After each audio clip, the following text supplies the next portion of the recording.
myths about their own virtue and benevolence. So how do you get white people to face the truth about their racial past? Baldwin, Truth, and Social Justice, next time on Philosophy Talk.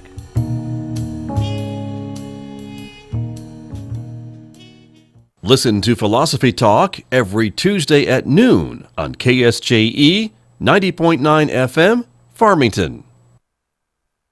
KSJE is supported by San Juan Regional Medical Center, here to meet your urgent and emergent medical needs, whether they are COVID-19 related or not. Medical emergencies happen when you least expect them, whether it's a stroke, heart attack, illness, or injury. San Juan Regional Medical Center's caregivers are here to provide care to you and your loved ones. Find out more online at sanjuanregional.com.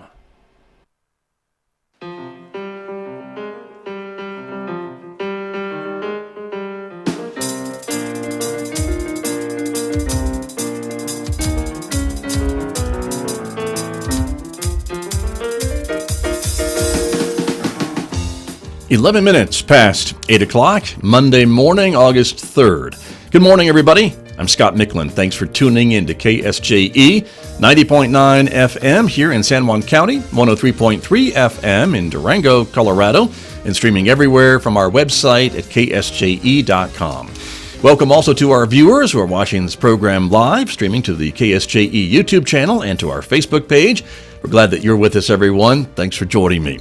Coming up this morning, my guest today from the Farmington Museum. They are currently closed, of course, because of the COVID-19 pandemic. The buildings are closed. However, the minds are fast at work over at the Farmington Museum, and they got some great ideas for some at-home activities for families and kids. We'll be talking about those coming up in the next few moments right here on KSJE, so stay right where you are. Then later on this hour, we'll be checking in with Lewis Campbell from Synergy Computer Systems here in Farmington. It's our weekly discussion about technology coming up at 8:50 a.m. on the radio here on KSJE. At 9 a.m., streaming live to YouTube and Facebook, Megan Cullip and I will be hosting our COVID-19 Community Information Program. Our guests today include San Juan Regional President and CEO Jeff Bourgeois, and also Jill Adair. She is the Children's Services Manager here in the Northwest region for Presbyterian Medical Services. We'll be talking with both of them coming up this morning, live at 9 a.m. on Facebook and YouTube, and again a rebroadcast this afternoon at 5:06 on KSJE Radio.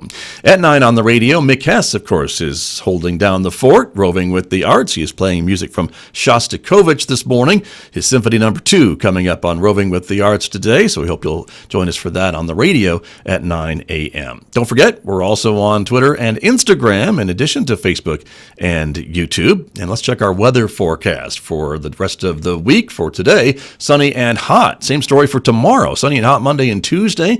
The high each day, 97 in Farmington, mid to lower 60s overnight. Then on Wednesday, a bit cooler with a high of 93. Still plenty of sunshine, maybe some increasing clouds and a chance of a scattered shower overnight Wednesday, the low 63. On Thursday, sunny in the morning, increasing clouds, the high 91 with a chance of scattered showers or a thunderstorm Thursday afternoon. 61 Thursday night, sunny and 91 again on Friday, and maybe lower 90s for the weekend.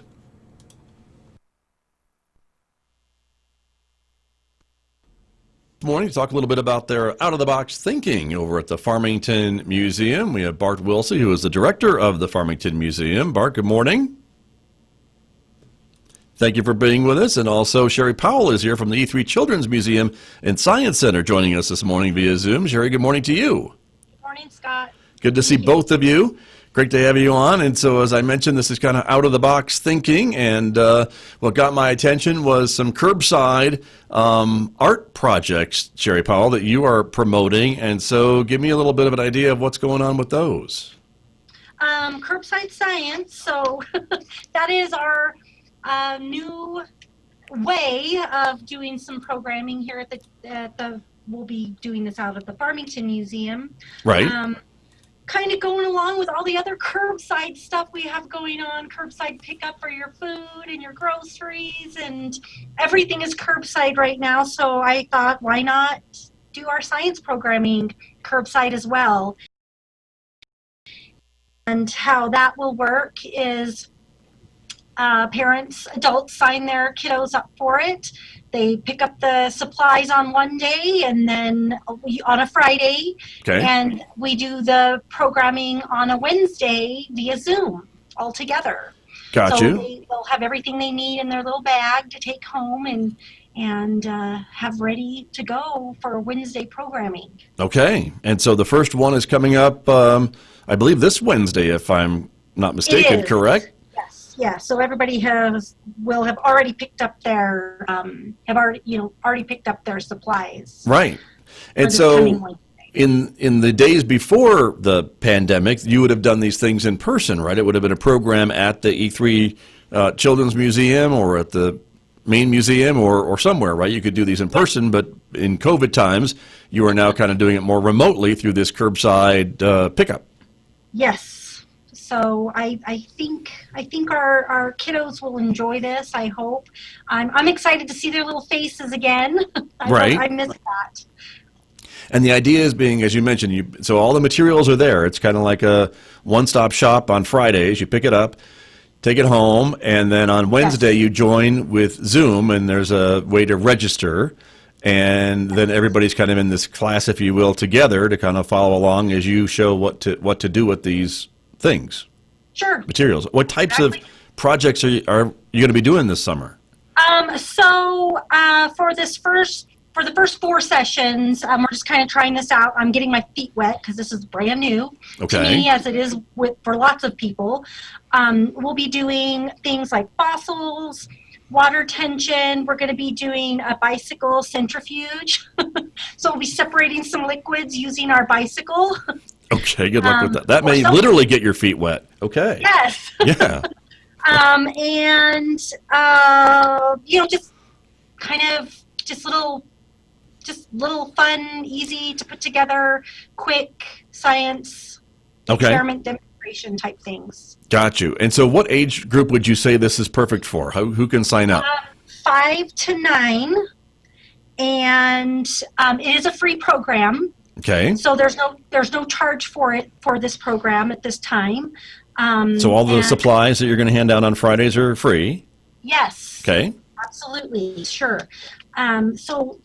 So you'll sign your child up. You could do that at fmtn.org /webtrack and pick up the supplies on the Friday before the Wednesday program. Okay. And it's And join even us though on you Wednesdays at 10 o'clock. there you go. And even though you already started this last week, people can still join midway through, or if we're going to be Absolutely. busy, Yeah, I can it's join not later like- this month.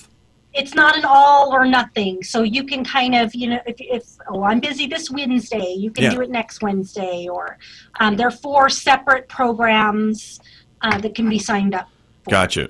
And you've got them all in Wednesdays in August, everybody. For our radio listeners, we can see it on the screen, August 5th, 12th, 19th, and 26th, but you also have to be available on those Fridays.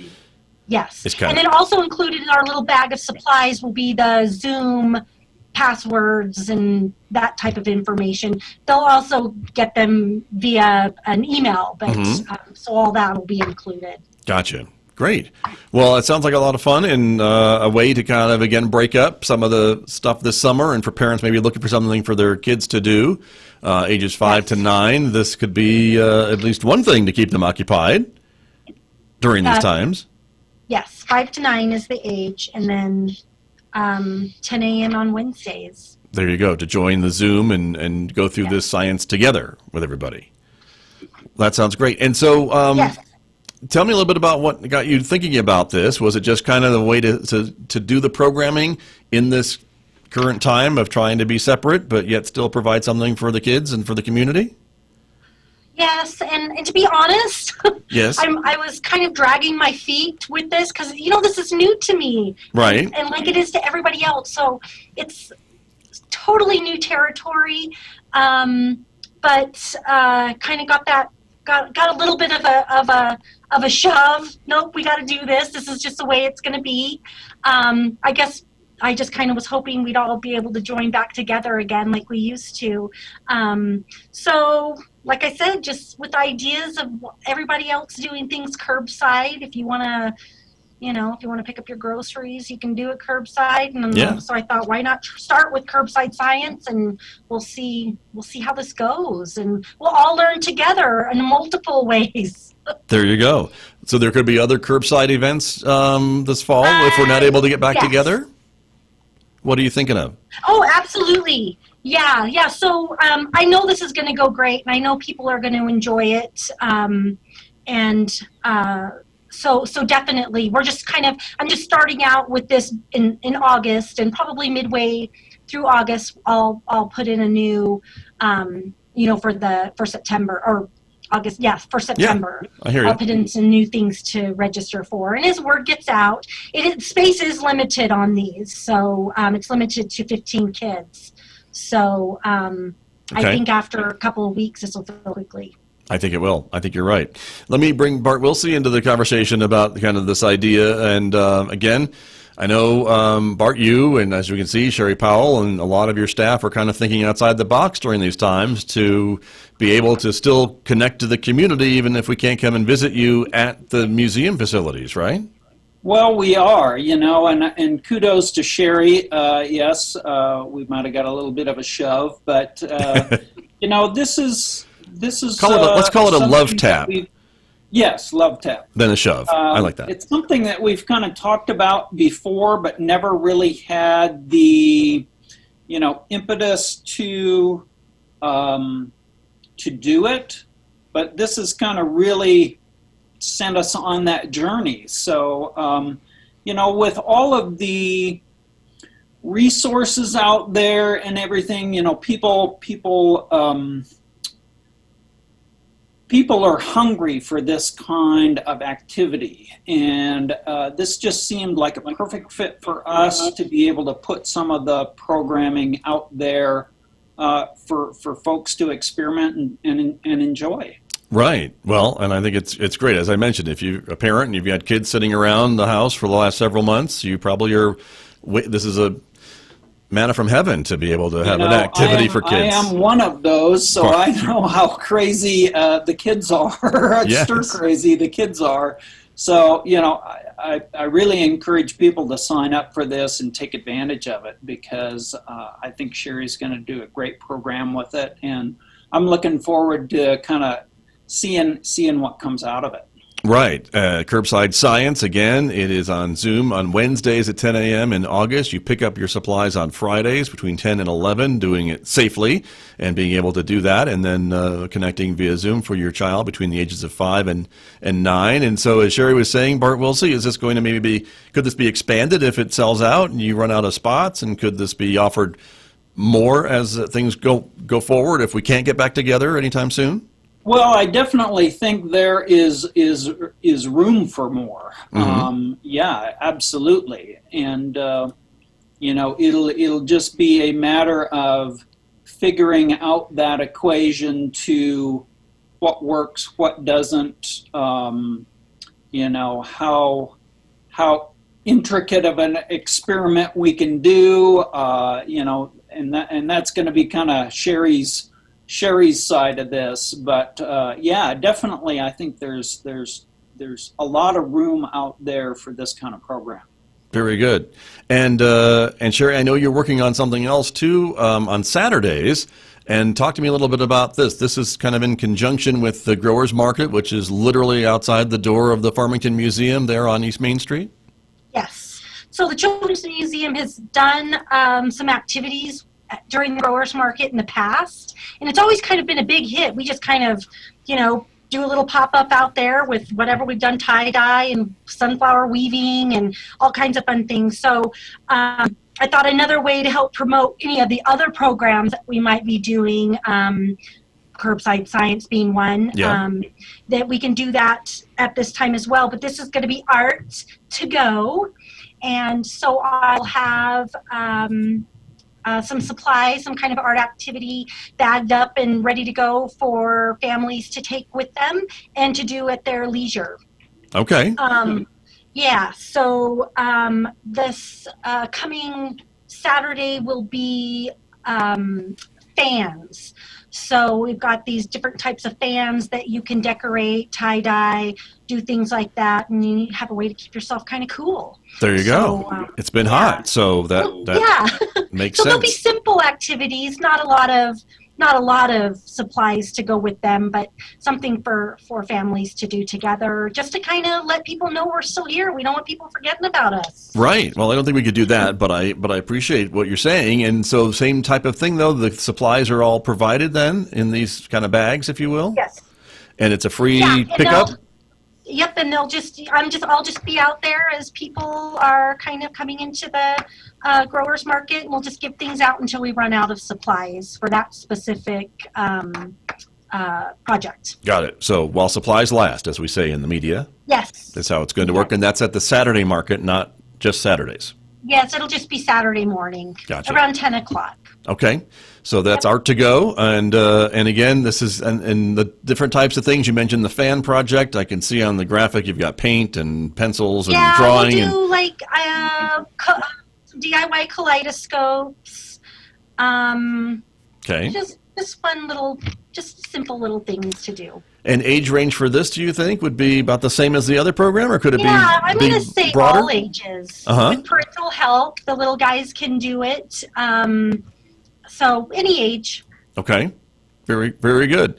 And again, Bart, Wilsey, back to you a little bit about being able to do this too, getting these things out in the hands of your patrons and letting them go home and share it with the kids to be able to do a little art project on a Saturday or after the growers market, whenever they want to do it.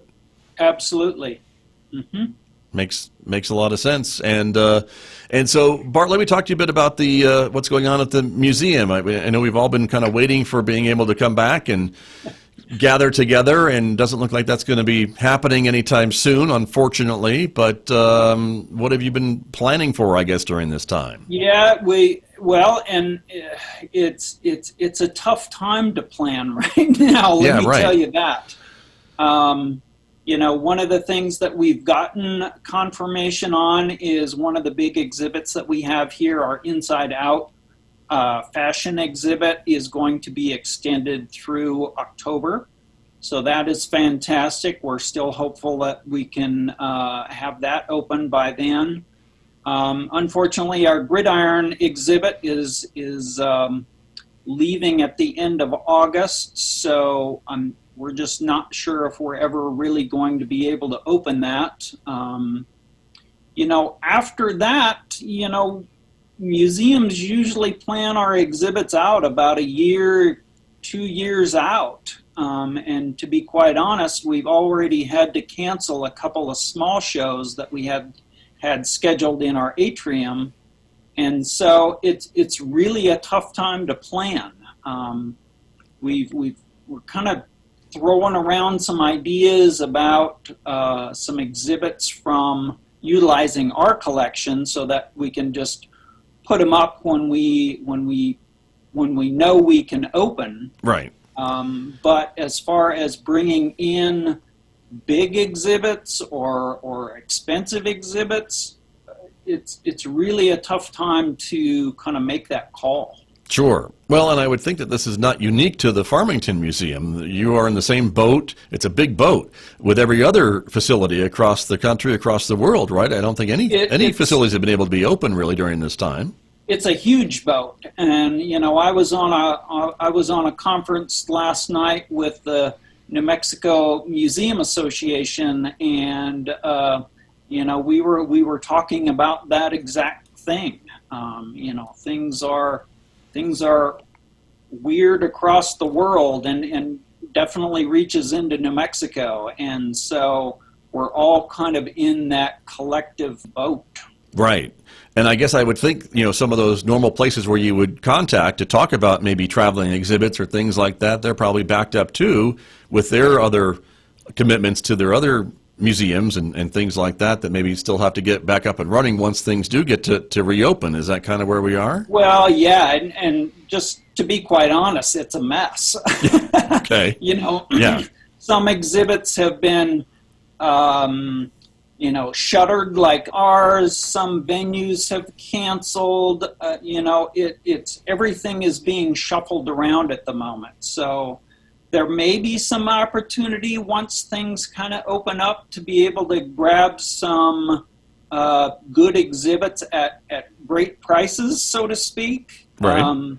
But, that's going to be on kind of a case-by-case basis. Sure. Well, and I guess the other part of this, too, is that you may be allowed to reopen and then maybe a couple of weeks later have to shut back down again, unfortunately, because of what the virus is doing in a community. So I know there's nothing that's perfect. Cautious before we, really bring in any other huge exhibits. We're going to have some time to kind of absorb what's happened within kind of the museum community. But in the meantime, we're still going to plug away and put out some great programming. In fact, we kind of talked a little bit about we received a grant from the New Mexico Humanities Council, and so we're going to put together kind of some little film vignettes on Farmington's history and maybe some other cultural topics. So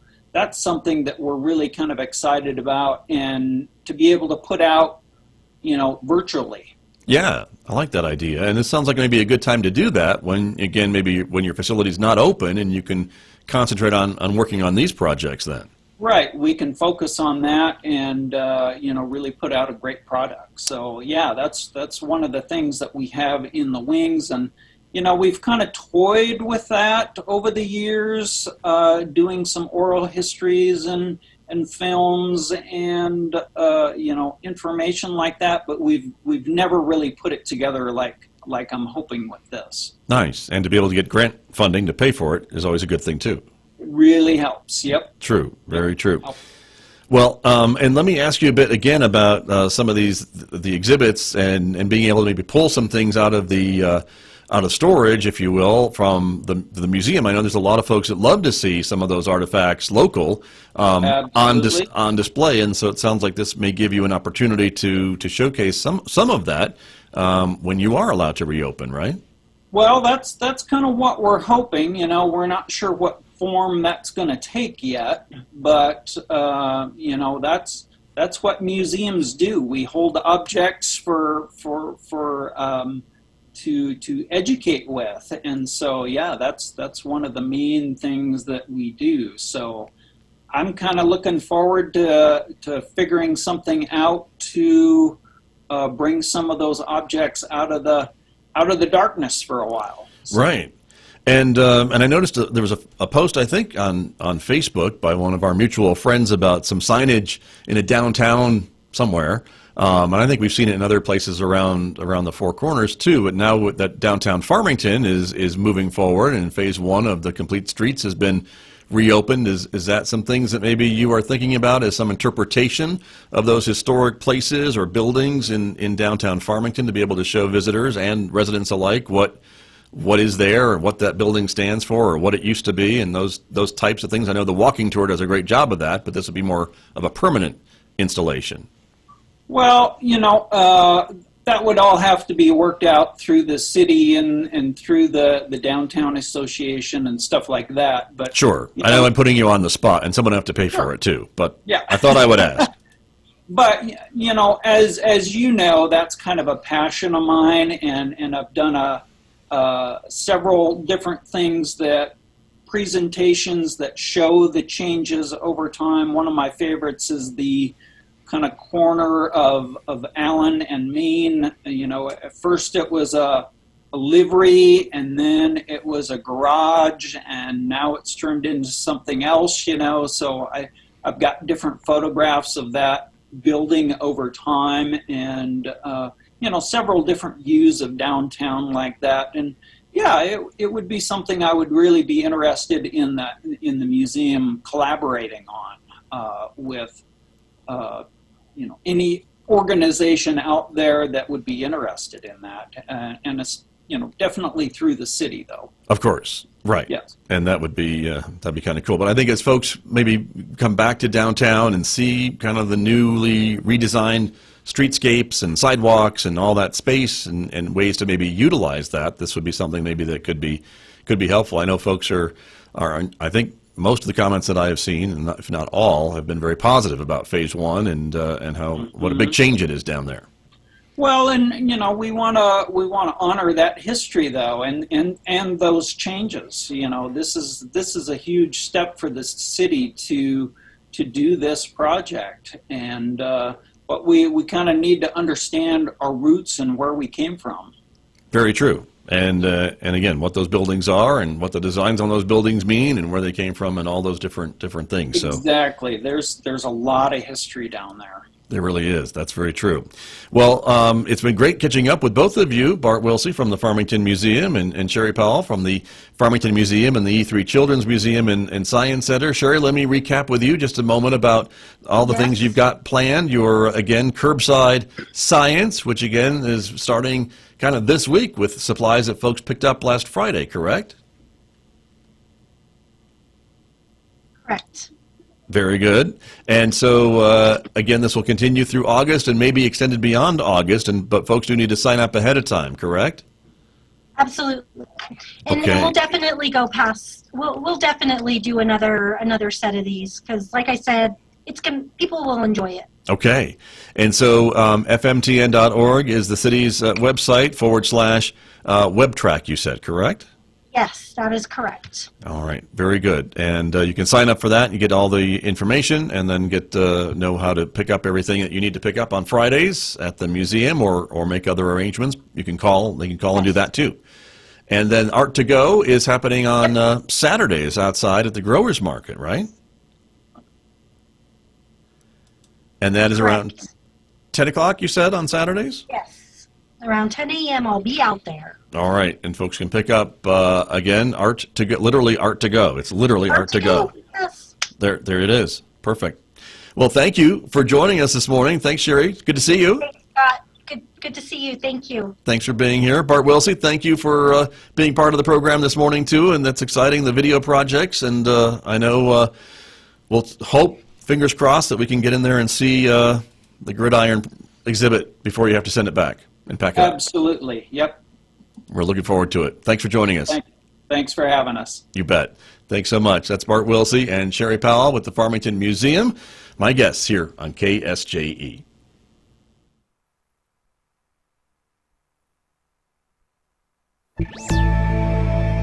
A new hotline to help gamers with harassment and bullying. From American Public